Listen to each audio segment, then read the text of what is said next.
First Pushpalatha BS గారు మాట్లాడండి. ನಮಸ್ತೆ ಗುರುಜಿ. ನಿಮ್ಮ ಅಂತರಂಗಕ್ಕೆ ಅನಂತ ಕೋಟಿ ಪ್ರಣಾಮಗಳು ಗುರುಜಿ. ನಾನು ಕರ್ನಾಟಕದಿಂದ ಬಾಗಲಕೋಟ್ ಡಿಸ್ಟ್ರಿಕ್ಟ್ ಇಂದ ಮಾತಾಡ್ತಾ ಇದ್ದೀನಿ. ನನಗೆ 45 ಏಜ್ ನಂದು. ಅಶ್ವಿನಿ ಫಸ್ಟ್ ನನಗೆ ಸ್ವಪ್ನ ತುಮಕೂರಿಂದ ಅವರು ಈ ರೀತಿ ಇದೆ ಅಂತ ಹೇಳಿದ್ರು. ಆಮೇಲೆ ಅಶ್ವಿನಿ ಮೇಡಮ್ ಅವರು ನನಗೆ ಗ್ರೂಪಿಗೆ ಜಾಯಿನ್ ಮಾಡಿದ್ರು ಗುರುಜಿ. ನೀವು ಫಸ್ಟ್ ನಾನು ಜಾಯಿನ್ ಆಗಿದ್ದ ದಿವ್ಸನೇ ನೀವು ನನ್ ಜೊತೆಗೆ ಅವತ್ತು ಕಾಲ್ ಮಾಡಿ ಮಾತಾಡಿದ್ರಿ. ನಂಗೆ ತುಂಬಾ ಖುಷಿ ಆಯ್ತು. ಆಮೇಲೆ ನಾನು ಈ ರೀತಿ ಇದೆ 24 ದಿನ ಉಪವಾಸನ ಹೆಂಗ್ ಮಾಡೋದು ಅಂತ ಅನ್ಕೊಂಡಿದ್ದೆ ಗುರುಜಿ. ಆದ್ರೆ ಫಸ್ಟ್ ಡೇ ಮಾಡಿದಾಗ ನಂಗೆ ತುಂಬಾ ತಲೆನೋವು, ಅಂದ್ರೆ ವಿಪರೀತವಾದ ತಲೆನೋವು ಬಂತು. ಆಮೇಲೆ ಅಶ್ವಿನಿ ಮೇಡಮ್ ಅವ್ರಿಗೆ ಕೇಳಿದೆ ನಾನು, ನಂಗ್ ತಲೆ ತುಂಬಾ ನೋಸ್ತೈತ್ರಿ ಅಂತ ಹೇಳಿ ಜಾಸ್ತಿ ನೀರ್ ಕುಡೀರಿ ಅಂದ್ರು. ಮಾರನೇ ದಿವಸದಿಂದ ಏನೂ ಆಗ್ಲಿಲ್ಲ, ತುಂಬಾ ಎಂಜಾಯ್ ಮಾಡಿದೆ ಗುರುಜಿ. ನಾನ್ ಫಸ್ಟ್ ಆಫ್ ಆಲ್ ನನಗೆ ಬಾಡಿಯಲ್ಲಿ ಏನಂದ್ರೆ ಸ್ಕಿನ್ ಅಲರ್ಜಿ ಇತ್ತು, ಡ್ರೈ ಸ್ಕಿನ್ ಇತ್ತು. ಮತ್ತೆ ಬ್ರೆಸ್ಟ್ ಕೆಳಗಡೆ ಸ್ವಲ್ಪ ಕಪ್ಪಗಾಗಿ ಅದು ರಿಂಗ್ ವರ್ಮ್ ಟೈಪ್ ಆಗ್ತಾ ಇತ್ತು. ಅದು ಎಲ್ಲ ಈಗ 75% ಎಲ್ಲ ಒಣಗೋಗಿ ತುಂಬಾ ಚೆನ್ನಾಗಾಗಿದೆ ಗುರುಜಿ.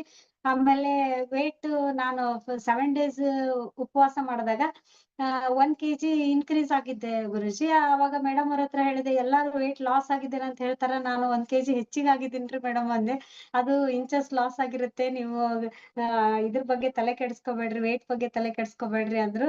ಆದ್ರೆ ನೋಡ್ದವ್ರೆಲ್ಲಾ ತುಂಬಾ ತೆಳ್ಳಗಾಗಿದ್ದೀರಾ, ಚೆನ್ನಾಗಾಗಿದ್ದೀರಾ ಅಂತ ಹೇಳ್ತಾರೆ ಗುರುಜಿ. ಆದ್ರೆ ನಾನು 1 kg ಹೆಚ್ಚಿಗಾಗಿದ್ದೆ. ಆಮೇಲೆ ಮತ್ತೆ ನಾನು ತೂಕ ಮಾಡ್ಕೊಳಕ್ ಹೋಗಿಲ್ಲ.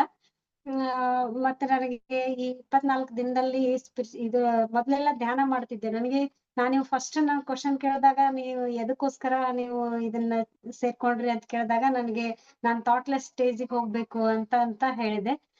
ಇವಾಗ ನಿಜವಾಗ್ಲೂ ಹೇಳ್ಬೇಕಂದ್ರೆ 80% ನಾನು ಥಾಟ್ಲೆಸ್ ಸ್ಟೇಜಿಗೆ ಹೋಗಿದ್ದೀನಿ ಗುರುಜಿ. ಕಣ್ ಮುಚ್ಕೊಂಡ ತಕ್ಷಣ ನನಗೆ ಯಾವುದೇ ತರನಾದ ಮಧ್ಯೆ ಯಾವಾಗ್ಲೋ ಒಂದ್ಸಲ ಒಂದೊಂದ್ ಥಾಟ್ ಬರುತ್ತೆ ಅಷ್ಟೇ.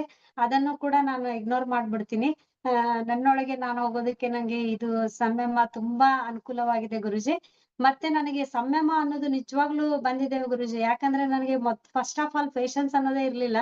ಬೆಳಗ್ಗೆ 6:45ಕ್ಕೆ ಜಾಯ್ನ್ ಆಗಿದ್ದೀನಿ. ನಾನು ಇವತ್ತೆಲ್ಲೋ ಹೊರಗಡೆ ಹೋಗ್ಬೇಕಾಗಿತ್ತು, ಬೇಗ ಬೇಗ ಹೇಳಿ ನಾ ಹೋಗ್ಬೇಕು ಅಂತ ಫಸ್ಟೇ ಹ್ಯಾಂಡ್ ರೈಸ್ ಮಾಡಿದ್ದೀನಿ ಮೇಡಮ್ ಗುರುಜಿ. ಆದ್ರೆ ನನಗ್ ಅವಕಾಶ ಸಿಕ್ಕಿದ್ದು 1 ಗಂಟೆಗೆ ಸಿಕ್ತು. ನಿಜವಾಗ್ಲೂ ನನಗೆ ಸಂಯಮದಲ್ಲಿ ತುಂಬಾ ಕಾಯುವಂತ ಒಂದು ಸಂಯಮ ಬಂದಿದೆ ಅಂತ ನಾನು ಇವತ್ತು ತುಂಬಾ ಖುಷಿ ಪಡ್ತೀನಿ ಗುರುಜಿ. ಆಮೇಲೆ ನೋಡಿದವರೆಲ್ಲ ಹೇಳ್ತಿದ್ದಾರೆ, ತುಂಬಾ ಮುಖ ಎಲ್ಲ ಗ್ಲೋ ಆಗಿದೆ, ಏನ್ ಮಾಡ್ತಿದ್ದೀರಾ, ನಾವು ಚೆನ್ನಾಗ್ ಕಾಣಿಸ್ತಿದ್ದೀರಲ್ಲ ಹಂಗ ಅಂತ ಹೇಳಿ. ನಾನು ಒಂದು ಪ್ರೈವೇಟ್ ಕಾಲೇಜಲ್ಲಿ ವರ್ಕ್ ಮಾಡ್ತಿರೋದ್ರಿಂದ ಎಲ್ಲಾರು ನನ್ ಕೇಳಿದ್ದಾರೆ ಗುರುಜಿ. ತುಂಬಾ ಚೆನ್ನಾಗ್ ಅನಿಸ್ತಿದೆ, ಬಾಡಿ ಎಲ್ಲ ಹಗುರ ಆಗಿದೆ. ಆಮೇಲೆ ಥಾಟ್ಲೆಸ್ ಸ್ಟೇಜ್ಗೆ ನಾನು ಧ್ಯಾನ ಕುಂತ ತಕ್ಷಣ ನನಗೆ ಅದು ನೀವು ವಿಜುವಲೈಸೇಷನ್ ಮಾಡ್ಕೊಳ್ಳಿ ಅಂದಾಗ ನಂದು ಇಡೀ ಬಾಡಿ ನಾನು 10,000 ಪಟ್ಟು ದೊಡ್ಡದಾಗೈತೆ ಅಂದಾಗ ನನ್ಗೆ ಎಷ್ಟು ಖುಷಿ ಆಗೋದು ಗುರುಜಿ. ಆಮೇಲೆ ನನ್ನ ಆತ್ಮ ಇಡೀ ಎಲ್ಲಾ ಈ ಬ್ರಹ್ಮಾಂಡಕ್ಕೆ ಬೆಳಕು ನೀಡ್ತಾ ಇದೆ ಅನ್ನೋ ಒಂದು ಫೀಲ್ ನಂಗೆ ಬರ್ತಾ ಇತ್ತು. ನೀವು ಶಿವ ಶಿವ ಅಂದಾಗ ನಂಗೆ ತುಂಬಾ ಖುಷಿ ಆಗ್ತಿತ್ತು ಗುರುಜಿ. ಆಮೇಲೆ ಇದು ಹಿಂದೂ ಅನ್ನೋದೊಂದು ನಾನು ಒಂದು ಜನಾಂಗ, ನಾವು ಹಿಂದೂಗಳು ಇಷ್ಟೇ ನನಗೆ ಅರ್ಥ ಆಗಿತ್ತು. ಆದ್ರೆ ಇದು ಒಂದು ಸಭ್ಯತೆ ಅಲ್ಲ, ಒಂದು ಸಂಸ್ಕೃತಿ ಅಲ್ಲ, ಇದು ಒಂದು ಉನ್ನತವಾದ ಚೈತನ್ಯ ಅಂತ ನೀವು ಹೇಳಿದಾಗ ನನಗೆ ಇವಾಗ ಹಿಂದೂ ಅಂದ್ರೆ ಏನು ಅನ್ನೋದು ತುಂಬಾ ಪರ್ಫೆಕ್ಟ್ ಆಗಿ ಅರ್ಥ ಆಯ್ತು ಗುರುಜಿ. ಥ್ಯಾಂಕ್ ಯು ಗುರುಜಿ. Good, thank you so much.